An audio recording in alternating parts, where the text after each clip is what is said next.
الحمد للہ وحدہ والصلاة والسلام علی من لا نبی بعدہ اما بعد فاعوذ باللہ من الشیطان الرجیم بسم اللہ الرحمن الرحیم وما ارسلناک الا رحمتا للعالمین۔ عن ابی ہریرہ رضی اللہ تعالی عنہ قال قال رسول اللہ صلی اللہ علیہ وسلم لَيَنزِلَنَّ عِيسَى ابْنُ مَرْيَمَ فِيكُمْ إِمَامًا وَحَكَمًا وَلَيَقْتُلَنَّ الْخِنْزِيرَ وَلَيَكْسِرَنَّ الصَّلِيبَ وَلَيُعْرَضَنَّ عَلَيْهِ الْمَالُ فَلَا يَقْبَلَنَّهُ ثُمَّ لَيَأْتِيَنَّ عَلَى قَبْرِي حَاجًّا أَوْ مُعْتَمِرًا فَقَالَ يَا مُحَمَّدُ لَأُجِيبَنَّهُ أو كما قال عليه الصلاة والسلام۔ رواه الإمام الهمام أبو يعلى في مسنده۔ صدق اللہ العظیم وبلغنا رسوله النبی الأمی الکریم ونحن على ذلك لمن الشاہدین والشاکرین والحمد للہ رب العالمین۔ معزز دوستو، آج 29 اکتوبر 2021 بروز جمعۃ المبارک ہے، اور یہاں مرکزی جامع مسجد شاہ جہان مینار والی میں خانقاہ حنفیہ ضلع ٹانک میں ماہانہ خانقاہی اجتماع کے حوالے سے میں آپ کی خدمت میں چند معروضات پیش کر رہا ہوں۔ ہماری ماہانہ ترتیب تو چلتی رہتی ہے، لیکن میں آپ کی خدمت میں اس دفعہ ماہ ربیع الاول کے حوالے سے اور اس کی مناسبت سے چند باتیں پیش کرنا چاہتا ہوں۔ پہلی بات کہ ہم جس نبی کے امتی ہیں اس نبی کو اللہ کریم نے ہمیں چن کے دیا ہے۔ چن کے معنی چناؤ یہ وہاں ہوتا ہے جہاں مختلف چیزیں موجود ہوں، اور وہاں پر سب سے افضل، سب سے اکرم، سب سے بڑے درجے کو چناؤ میں حیثیت اعلیٰ درجے کی حاصل ہوتی ہے۔ تو حضرت رسول اللہ صلی اللہ علیہ وآلہ وسلم کو رب کریم نے ہمیں یوں چن کے عطا فرمایا ہے کہ حضور پاک علیہ السلام کی حیثیت سب انبیاء میں سب سے اعلیٰ ہے۔ رسول پاک علیہ السلام کی حیثیت سب سے اعلیٰ ہے، تو اس حیثیت میں ایک بات آپ کی خدمت میں کہوں، اتنا بڑا محبوب اللہ کریم نے ہمیں عطا کیا ہے تو یہ اللہ کا بہت بڑا احسان ہے۔ اللہ نے ہمیں آنکھیں دی ہیں، کان دی ہیں، دل دیا ہے، زبان دی ہے، سوچ دی ہے، فہم دی ہے، فراست دی ہے، اللہ نے عقل دیا ہے، اللہ نے سب کچھ دیا ہے، لیکن اپنے محبوب کے دینے پہ بھی اللہ نے فرمایا کہ یہ میں نے تمہارے اوپر احسان کیا ہے۔ لَقَدْ مَنَّ اللَّهُ عَلَى الْمُؤْمِنِينَ إِذْ بَعَثَ فِيهِمْ رَسُولًا۔ میں نے آپ پر احسان کیا کہ آپ کو اپنا محبوب عطا کیا اور آپ میں پیغمبر مبعوث بنا کر کے دے دیا۔ تو حضور پاک علیہ السلام کی آمد ہمارے لیے اللہ کا احسان ہے۔ ربیع الاول میں رسول پاک علیہ السلام کی پیدائش بھی ہے، ربیع الاول میں رسالت مآب علیہ السلام کا انتقال بھی ہے۔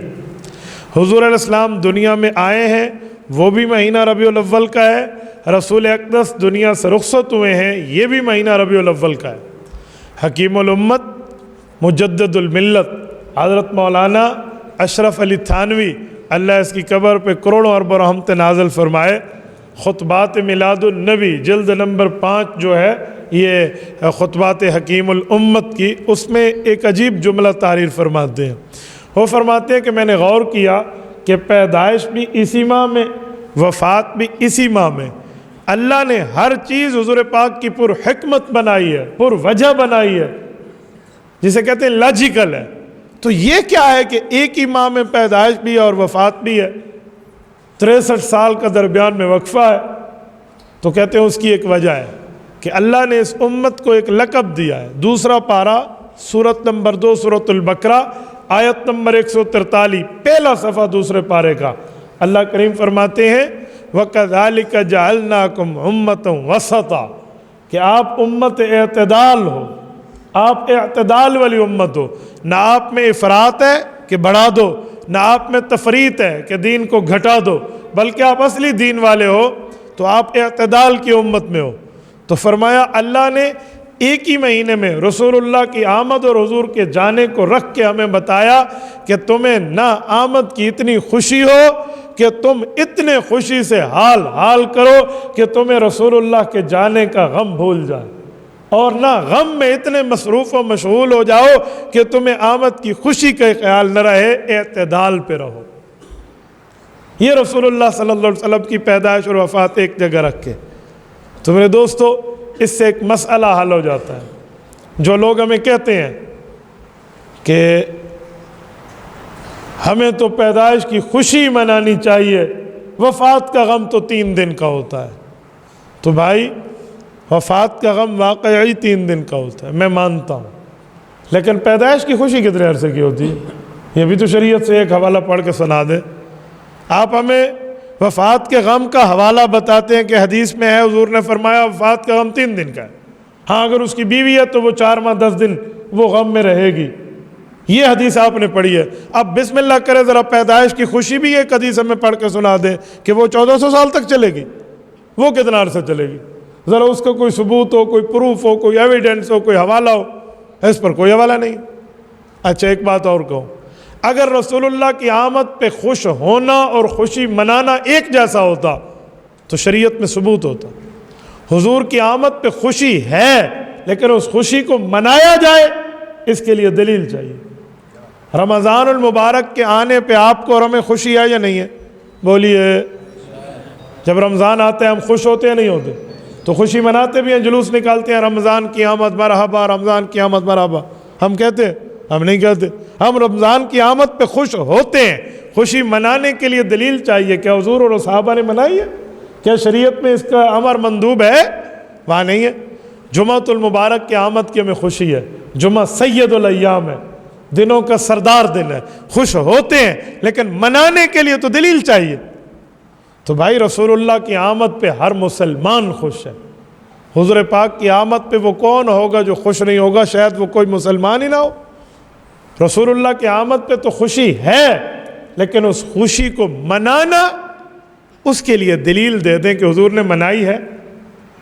ایک شخص دلیل لایا، کہتے حدیث پاک میں ہے اللہ کے رسول پیر والے دن روزہ رکھتے تھے اور فرماتے تھے فیہ ولدت، اس دن میری پیدائش ہوئی ہے۔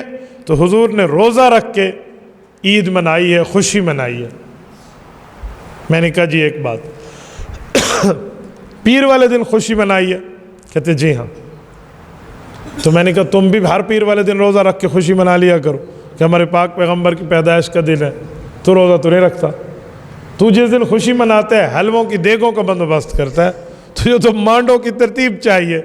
اچھا ایک بات میں مزید پوچھتا ہوں، حضور علیہ الصلوۃ والسلام نے روزہ رکھا اس دن؟ کہتے جی ہاں حدیث میں ہے۔ میں نے کہا میں بھی مانتا ہوں۔ یہ بتا جس دن روزہ ہوتا ہے اس دن عید بھی ہوتی ہے؟ نہیں سمجھے؟ جس دن روزہ ہوتا ہے اس دن عید بھی ہوتی ہے؟ ایسا تو کوئی نہیں ہے۔ تو لہٰذا یہ بات کرنا کہ عید مناؤ، ادھر سے دلیل دینا حضور نے روزہ رکھا ہے، یہ دونوں اکٹھی کیسے ہو سکتی ہیں؟ بھئی یا روزہ ہے یا عید ہے۔ تو بھائی اسلام میں عیدیں کتنی ہیں؟ کل 2 ہیں، اس پر کوئی دوسری رائے نہیں۔ عید الفطر، عید الاضحیٰ منانے کی دلیلیں موجود ہیں۔ اس کو عید کے طور پہ منانا یہ کہیں سے شریعت میں دلیل نہیں ہے۔ ہاں بات وہی ہے کہ آمد بھی ہے اور جانا بھی ہے رسول اللہ کے اسی مہینے میں، تو نہ آنے کی اتنی خوشی کرو کہ حد سے بڑھ جاؤ، نہ جانے کا اتنا ملال رکھو کہ حد سے بڑھ جاؤ۔ اچھا مختلف قسم کے اشعار بھی لوگ پڑھتے ہیں۔ ایک شعر یہ پڑھتے ہیں، عجیب شعر ہے، میں حیران ہوتا ہوں، کہتے ہیں سوائے ابلیس کے جہاں میں سبھی تو خوشیاں منا رہے ہیں، نثار تیری چہل پہل پہ ہزاروں عیدیں اے ربیع الاول۔ سوائے ابلیس کے جہاں میں سبھی تو خوشیاں منا رہے ہوں۔ کہتے ہیں ربیع الاول کے مہینے میں تو خوشیوں کی واہ واہ ہے، اس پر تو 1000 عیدیں ہم قربان کر دے، بس ابلیس اس دن خوش نہیں ہے اس مہینے، باقی سارے خوش ہیں۔ میں نے کہا تھوڑا گزارا کر کے شعر پڑھو، یہ وہ مہینہ ہے جس میں آمد بھی ہے اور رسول اللہ کا دنیا سے انتقال بھی ہے۔ اور جب انتقال ہوا تھا تو صحابہ کرام تو ان دنوں میں غم میں تھے۔ اگر تو نے شعر پڑھا ہے تو ایک شعر کا جواب میں بھی دیتا ہوں کہ گود عائشہ میں پیغمبر انتقال کر گئے، گود عائشہ میں پیغمبر انتقال کر گئے، شیطان کو خوشی کی سوجی، صحابہ پہ غم چھا گئے۔ تو ایک شعر ہم نے بھی کہہ دیا، تو بھائی بات پوری کریں۔ یہ کیا ہے، آپ نے کسی کو ابلیس ہی بنا دینا ہے؟ تو بھائی اتنی بندہ، اتنی نہ بڑا دامن پاکی کی حکایت، دامن کو ذرا دیکھ ذرا بندے کو با دے۔ ہمارے علماء پر لوگ بولتے ہیں جی آپ کو خوشی نہیں ہے، وہ کون بے ایمان ہے جسے خوشی نہیں ہے؟ لیکن ہم خوشی میں اعتدال سے آگے نہیں بڑھتے، ایک حد ہے، اور ایسے وفات کا معاملہ ہے۔ تو میرے دوستو، رسول پاک علیہ الصلوۃ والسلام کی اس ماہ میں آمد بھی ہے اور حضور کا جانا بھی ہے۔ رسول اللہ نے اللہ پاک نے ہمیں اپنا پیغمبر چن کے دیا، اور چن کے ایسے دیا ہے جو تمام انبیاء کے رتبات و مقامات و مرتبات و درجات ہیں ان میں حضور کا سب سے آگے ہے۔ کیوں؟ رسول اللہ امام ہے۔ اور آپ نے یہ دیکھا مصلی، حضرت مولانا کے ساتھ مصلی موجود ہے، یہ مصلی امام ہے۔ آپ جانتے ہیں نہ امام کے آگے کوئی ہے نہ امام کے برابر کوئی ہے، امام یہ ہوتا ہے نا۔ تو رسول اقدس صلی اللہ علیہ وسلم امام ہے، نہ حضور کے آگے کوئی ہے نہ حضور کے برابر کوئی۔ تو رسول اللہ کو تو رتبہ ہے، بڑا ہے، مرتبہ ہے، بڑی حیثیت ہے، ویلیو ہے۔ آؤ میں ایک جملہ مزید آپ کی خدمت میں عرض کرتا ہوں۔ میرے پاک پیغمبر وہ ہیں کہ ان کے آنے سے پہلے ان کو دنیا جانتی ہے۔ کیسے جانتی ہے؟ حضرت آدم علیہ السلام کی جب شادی کا وقت آیا، حضرت آدم علیہ السلام کا نکاح اللہ نے عرش پہ فرمایا اماں حوا کے ساتھ۔ آپ جانتے ہیں کہ حق مہر یہ بھی نکاح کا حصہ ہے، تو اس وقت حق مہر بھی رکھا گیا۔ اس وقت کوئی پیسے نہیں ہیں، کوئی سونا نہیں ہے، کوئی چاندی نہیں ہے، کوئی زیورات کی دکانیں نہیں ہیں، کوئی گولڈ والے نہیں بیٹھے، کوئی جو ہے نا کیا کہتے ہیں سلور کی مارکیٹ نہیں ہے۔ تو اس وقت کیا انگوٹھی ہے، کیا گلو بند ہے، کیا ٹکا ہے، کیا کانٹے ہیں، کیا نتنی ہے، یہ کیا اس وقت کیا ترتیب تھی؟ تو حق مہر کیا دیا گیا؟ زمین ساری ان دو افراد کے لیے، تو زمین میں کیا چیز کی حق مہر ملی ہے؟ بھئی ایک مرلہ، دو مرلے، 5 مرلے، 1 کنال، 2 کنال، 1 جریب، 2 جریب، کیا ان کو ہدیہ میں ملی بطور حق مہر کے؟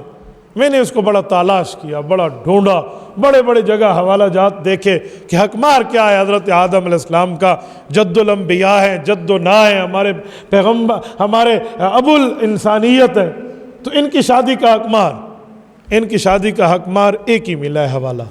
امام عبد الرحمن سخاوی رحمۃ اللہ علیہ نے القول البدی فی الصلاۃ علی الحبیب الشفیع اٹھائی ہے ان کی کتاب۔ آج سے 500 سال پہلے کے بزرگ ہیں، آج 1443 ہجری ہے، اور اس وقت جب یہ فوت ہوئے تھے 902 ہجری تھا۔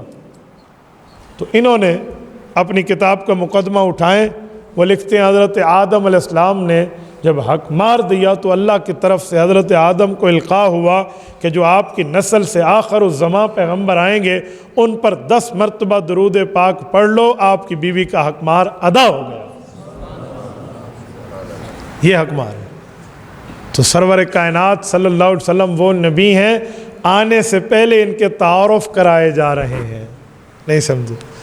آنے سے پہلے ان کا انٹروڈکشن عام کیا جا رہا ہے، آنے سے پہلے ان کی جان پہچان شناسائی بنائی جا رہی ہے۔ ابھی رسول اللہ آئے نہیں ہیں۔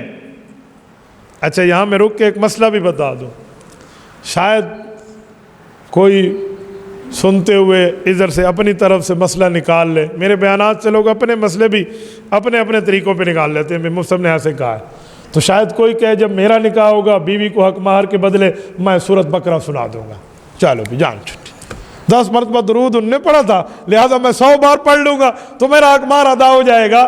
تو ایسی بات نہیں ہے، وہ شریعت آدم علیہ السلام ہے، یہ شریعت محمد الرسول اللہ ہے۔ اس میں مال متقوم شرط ہے، اس میں مال ہونا حق مہر کے لیے شرط ہے۔ سورت نمبر 33 سورت احزاب پارہ نمبر 22 رب کریم نے ارشاد فرمایا قد علمنا ما فرضنا علیہم فی ازواجہم، کہے لوگو میں نے حق مہر کو مقرر فرما لیا۔ کتنا؟ یہ قرآن میں موجود نہیں ہے، اس کی تشریح میرے پاک پیغمبر نے فرمائی ہے۔ حضرت جابر ابن عبداللہ رضی اللہ عنہ راوی ہیں، ارشاد فرماتے اللہ کے رسول نے فرمایا لا مہر لاقل من 10 دراہم، کا کم از کم 10 درہم ہے، دبئی والے 10 درہم نہیں، حضور علیہ السلام کے دور والے 10 درہم جو چاندی کے ہوتے تھے، موجودہ دور میں ان کی قیمت کم از کم 5,000 روپے سے زائد بنتی ہے، کم نہیں بنتی۔ یہ وہ درہم ہے جو 200 درہم ہوتے تھے تو اس پہ چند زکوٰۃ آ جاتی تھی سال کے بعد، یہ وہ والے 200 درہم، ان میں سے 10 درہم یہ حقمار ہے۔ تو یہ شریعت میں یوں ہے۔ ہاں کوئی اگر تعلیم دین کو حقمار بنانا چاہتا ہے تو اس کے لیے بھی حل ہے کہ حافظ ہے بیوی کو حافظہ بنائے گا، عالم بیوی کو عالمہ بنائے گا، مفتی بیوی کو مفتیہ بنائے گا، شیخ الحدیث بیوی کو شیخۃ الحدیث بنائے گا، شیخ التفسیر بیوی کو شیخۃ التفسیر بنائے گا۔ تو اس کے لیے بھی ترتیب ہے کہ حق مہر میں مال رکھ لیں اور اس کے ساتھ کچھ حصہ تعلیم کا رکھ لیں، لیکن مال رکھنا لازم ہوگا۔ یہ شریعت محمدیہ کا مسئلہ ہے، وہ شریعت آدمیہ کا مسئلہ تھا، وہ مسئلہ اور ہے۔ تو حضرت آدم علیہ السلام نے جب حضرت رسول اللہ پر درود پڑھا ہے تو آپ مجھے بتائیں حضرت آدم علیہ السلام حضور پاک کی آمد سے پہلے رسول اللہ کو پہچان گئے نہیں پہچان گئے؟ رسول پاک علیہ السلام کا تعارف حضور کے آنے سے پہلے ہوا یا نہ ہوا؟ تو اتنی بڑی شان، درجہ، مقام اور مرتبہ، رتبہ و حیثیت و ویلیو والے نبی اللہ نے آپ کو اور مجھے بغیر درخواست کے دیے ہیں، بغیر اپلیکیشن کے دیے ہیں، بغیر دعا کے دیے ہیں، بغیر ندا کے دیے ہیں، بغیر التجا کے دیے ہیں، بغیر ہاتھ اٹھائے دیے ہیں، بن مانگے دیے ہیں۔ کتنا بڑا مقام ہے۔ تو ہمیں جو یہ ملا ہے تو ہمیں کوشش کرنی چاہیے اس ربیع الاول میں حضور علیہ السلام کی سیرت کے جلسے ہم سنتے ہیں، حضور کی تعلیمات کی باتیں ہم سنتے ہیں، تو ہم یہ بات طے کر لیں کہ رسول اللہ کی تعلیمات کو اپنی زندگی میں زندہ کریں گے۔ ایسے کام نہیں ہے اگر خالی سننے سنانے کی حد تک ہو، ایسے کچھ بھی نہیں ہے جب تک سرور کائنات صلی اللہ علیہ وسلم کے احکامات پہ عمل نہیں ہے۔ اور سنیں، ایک ہے آمد کی خوشی، ایک ہے آمد کا مقصد۔ آمد کی خوشی پر انحصار نہ کرو کہ صرف خوش ہیں، مقصد کو بھی دیکھو۔ حضور کے آنے پہ خوشی تو ہم سب کو ہونی چاہیے، لیکن صرف خوشی پہ تکیہ کر کے بندہ بیٹھ جائے بس خوش ہے ہم حضور کی آمد پہ، نہ اعمال کریں، نہ حضور کے آنے کے مقصد شریعت کو دیکھیں، نہ رسول اللہ کے آنے کے مقصد دین کے نفاذ کو دیکھیں، تو پھر ہماری نجات ہو جائے گی؟ جی نہیں، ہمیں رسول اللہ کے شریعت سے سبق لے لینا چاہیے۔ مثلاً مکہ مکرمہ ہے، مکہ مکرمہ میں ابو لہب بھی ہے، ابو بکر بھی ہے۔ ابو لہب رسول اللہ کا چچا ہے، عبد العزیٰ بن عبد المطلب اس کا نام ہے۔ حضرت عبداللہ حضور علیہ السلام کے والد سے عمر میں بڑا ہے، اور اتنا حسین اور جمیل، اس کے چہرے کی ایک جھلک دیکھنے کے لیے لوگ تڑپ جاتے تھے، اتنا حسن تھا ابو جہل کے چہرے، ابو لہب کے چہرے پہ۔ لہب کہتے ہیں آگ کا شعلہ، جیسے ہمارے ہاں کسی کے حسن کی فراوانی بتانی ہو نا کہ بہت اچھا حسین و جمیل ہے تو لوگ کہتے ہیں چاند کا ٹکڑا ہے، تو اس زمانے میں حسن بتاتے تو کہتے آگ کا ٹکڑا ہے، شعلہ ہے شعلہ۔ تو ابو لہب آگ کے شعلے والا اس کا نام ہوتا تھا۔ یہ شخص حضور علیہ السلام کا چچا لگتا ہے، اور ابو بکر کوئی رسول اللہ کا چچا نہیں ہے۔ یہ ابو لہب حضور علیہ السلام کے خاندان کا ہے، ابو بکر رسول اللہ کے خاندان بنو ہاشم کا نہیں ہے، بنو تمیم کا ہے۔ ابو لہب رسول اللہ کے گھر کا بندہ، یعنی رسول اللہ کے والد صاحب کے گھر کا بندہ، دادا جان کی اولاد ہے۔ ابو بکر رسول اللہ کے گھر کا آدمی نہیں ہے، باہر ہے۔ ان سب کے باوجود ابو بکر کو قرآن سلام کرتا ہے، ابو جہل ابو لہب پر لعنت کرتا ہے۔ وجہ کیا ہے؟ ابو بکر کے لیے قرآن کیا کہتا ہے، ابو لہب کے لیے قرآن کیا کہتا ہے؟ خالی ابو لہب نہیں، ابو لہب کی پوری فیملی کا نام لے کر رب نے فرمایا، خصوصاً بیوی، جو مسلمان ہو گئے اس خاندان میں ہو گئے ان کو چھوڑ کے بیوی تک کا فرمایا، تبت یدا ابی لہب و تب، ابو لہب تباہ و برباد ہوا، اس کے دونوں ہاتھ ٹوٹ جائیں، ما اغنا عنہ مالہ وما کسب، جو کمایا اس کے خون پسینے کی کمائی سے کوئی فائدہ نہیں دے گی۔ سیصلی نارا ذات لہب، فرمائے چنگاریاں جلانے والی آگ، شعلے مارنے والی آگ، بھڑکتی آگ میں اللہ نے فرمایا ہم اسے داخل کریں گے۔ صرف اکیلے؟ جی نہیں، وَامْرَأْتُهُ حَمَّالَةَ الْحَطَبِ، وہ جو لکڑیاں بردار، لکڑیاں اٹھانے والی اس کی بیوی جمیل ہے، یہ بھی اس کے ساتھ جائے گا، ود فیملی جاننی۔ اچھا، فی جیدہا حبل من مسد، اس کی بیویوں کو تو جہنم میں hanging to the till death, پھانسی پہ لٹکایا جائے گا، من مسد، اس کے گلے میں پھندا ڈالا جائے گا، بٹی ہوئی رسی کا، بنی ہوئی رسی کا۔ حبل رسی کہتے ہیں، من مسد جو بن کے بٹ کے بناتے ہیں، جسے ہم اپنی زبان میں میزری کہتے ہیں۔ تو اس سے، اس کی رسی سے اسے پھانسی ملے گی۔ کیوں؟ یہ ابو لہب کو کیا ایسا ہو گیا تھا؟ اور ابو بکر نے کیا اچھا کام کیا کہ قرآن کریم کہتا ہے فَسَنُيَسِّرُهُ لِلْيُسْرَى، ہم اس کے لیے جنت کا راستہ آسان کر دیں گے۔ میرے مولا ابو بکر نے کیا کیا؟ فَأَمَّا مَنْ آتَى وَاتَّقَى، یہ پیغمبر پہ جان بھی لوٹاتا ہے، مال بھی لوٹاتا ہے۔ وَصَدَّقَ بِالْحُسْنَى، اس نے آمد مصطفیٰ کے مقصد کو یعنی پیغمبر کی شریعت کی تصدیق کی ہے۔ اور جہنم آئے گی، لا یصلاھا الا الاشقی، بہت بڑے بدبخت اس میں داخل ہوں گے، لیکن وسیجنبھا الاتقی، بہت بڑے تقوی والے کو رب نے فرمایا میں جہنم سے بچا کے دکھاؤں گا۔ یہ ابو بکر ہے الاتقی، بہت بڑا تقوی والا، اس میں تفضیل ہے۔ وسیجنبھا الاتقی الذی یؤتی مالہ، پیسہ خرچ کرتا ہے، یتزکی، تاکہ اس کا دل پاک رہے۔ وما لأحد عنده من نعمة تجزى، اس کے پاس کسی کا احسان نہیں ہے کہ اس کا بدلہ اتارتا پھرے۔ وما لأحد عنده من نعمة تجزى الا ابتغاء وجه رب العالى، اللہ کی رضا چاہتا ہے۔ وَلَسَوْفَ يَرْضَى، اور رب اس سے راضی ہو جائے گا۔ یا ابو بکر کے لیے رضی اللہ، یہ اللہ کے قرآن کا لفظ ہے، وَلَسَوْفَ يَرْضَى۔ مذاق ہے ایسے؟ یہ ابو بکر کی ذات اقدس ہے۔ اور ابو لہب کے لیے یہ ہے، حالانکہ ابو لہب رسول اللہ کی آمد پہ خوش ہوا تھا اور خوشی منائی تھی۔ باندھی سویبہ نے آ کر کہا کہ حضور پاک علیہ السلام یعنی آپ کے بھتیجے، یتیم بھتیجے کی پیدائش ہوئی، تو اس نے یوں انگلی کا اشارہ کر کے کہا اعتقتک، میں نے تجھے آزاد کر دیا۔ اس وقت غلام آزاد کرنا کسی کو ایک لینڈ کروزر اٹھا کے گفٹ کرنے کے مترادف تھا، یوں اس نے غلام آزاد کر دیا کہ جی میں آپ کو گویا گاڑی گفٹ کر رہا ہوں، تحفہ دے رہا ہوں۔ تو یہ تو خوشی منائی ہے اس نے، لیکن اس پر جہنم، ود فیملی جہنم، اس کا مال برباد، اس کے ہاتھ ٹوٹ گئے، اسی لیے کہ اس نے صرف خوشی منانے پہ تکیہ کر لیا تھا، بس خوشی منا لی ہے، باقی پیغمبر کے راستے میں روڑے اٹکائے تھے، حضور کی شریعت کو نہیں مانا تھا۔ ابو بکر نے حضور کی آمد پہ خوش ہوا تو ضرور ہے، لیکن تن من دھن ابو بکر نے حضور پہ قربان کر دیا، وہ بچ گیا ہے اور یہ بچا ہی نہیں ہے۔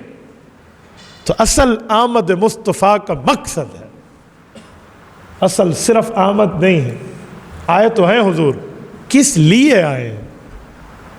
کس لیے آئے ہیں؟ وجہ یہ ہے، تو پیغمبر علیہ السلام آئے ہیں تاکہ بندوں کو بندوں کی عبادت سے نکال کے بندوں کے خدا کی عبادت پہ لگا دیں۔ یہ آمد مصطفیٰ کا مقصد ہے۔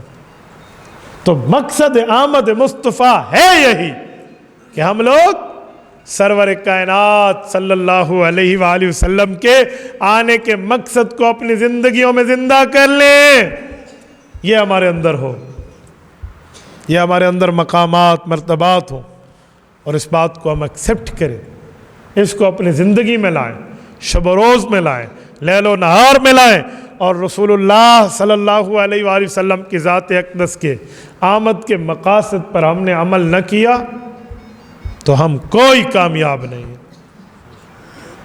ہم کوئی کامران نہیں ہیں، ہمارے لیے کوئی نجات کا راستہ موجود نہیں ہے۔ نجات صرف اسے ملے گی من یطع الرسول فقد اطاع اللہ، جس نے نبی کی مانی، اللہ فرماتے ہیں اس نے میری مان لی۔ بس یہ بچے گا، یہ بچے گا۔ تو ہمیں اطاعت پیغمبر کرنی چاہیے، ہمیں اتباع پیغمبر کرنی چاہیے، ہمیں رسول اللہ کے احکامات کو فالو کر کے عمل کرنا چاہیے، اور ہمیں اس بات کو لے کر آگے بھائیوں تک دینی چاہیے، بتانی سنانی اور اس پر سمجھانی چاہیے۔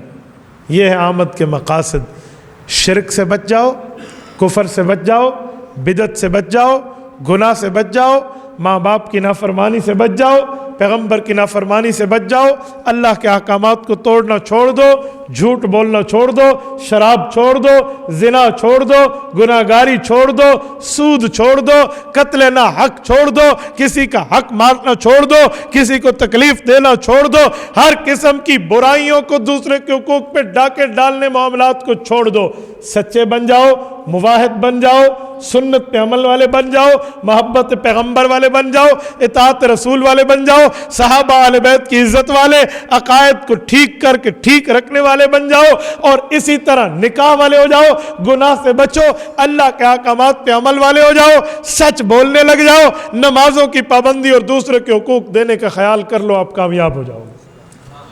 یہ آمد کے مقاصد میں اوامر بھی ہیں اور نواہی بھی ہیں۔ بہت آسان اور ایزی ہے دین پہ عمل کرنا۔ تو آج ہماری یہاں بیٹھنا، جمع ہونا، ایک دوسرے سے گیدرنگ میں وجہ یہ ہے کہ ہم رسول اللہ کی آمد کی صرف خوشی ہونے کی بات کے ساتھ ساتھ اس خوشی پر عمل بھی کرنے والے ہیں۔